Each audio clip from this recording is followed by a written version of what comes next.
akin, makapush up mo. Ano to ah? Parang... Ano pa parang? Parang putol. Parang putol. Baka wala po kasi hindi naman siya pinintindi.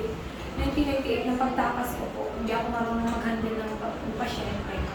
98 years old, siya yung pinintindi ko. Di ba po kaya niya yung x-ray naman?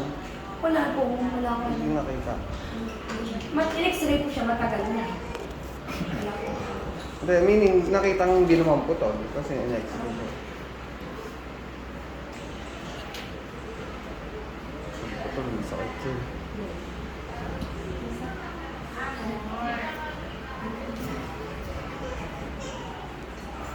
Yung grip niya mahina. Opo, yun po yung ano ko, wala po siya talaga.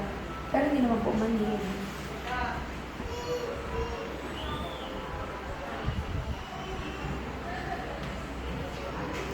Tingin mo nga. Fisher Prowse. Konti Oo. po, nakakagano po ng konti. Isang kamay kayo, dalawahin mo. Kasi yun po yung masakit tinatry ko eh. Kasi ito hindi ko may ano eh, may peso. Kahit kung walang diferensya, kung isa gagamitin mo. Diba? Ganito lang po kasi ako gumagawa eh. Oo. Kasi Sige. hindi ko po siya may Ako gawa. na yun, yung normal. Normal Dalawa. po. Dalawa po. Oh, pwede na. Okay na, sige.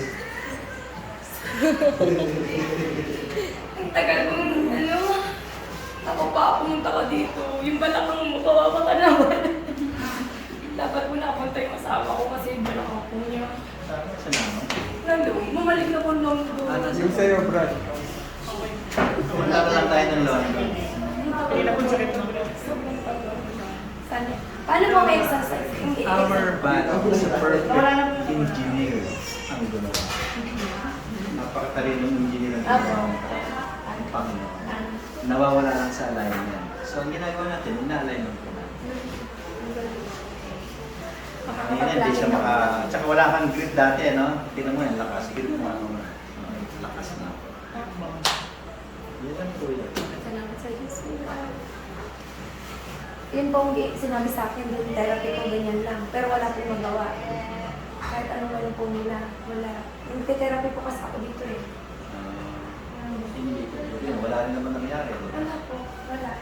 Mas iwasan ko po yung Kailangan din yung magic hand. Yes. Magic hands with prayer. Salamat sa Diyos na ako kasi ito lang eh. Oh. Ito po yung kanina lang eh. Tulungan ako magbihis. Nila, ay! Ngayon. Ay, Kanina ako, kunyari may suklay ako. Kanina lang yung serious. Salamat sa Diyos.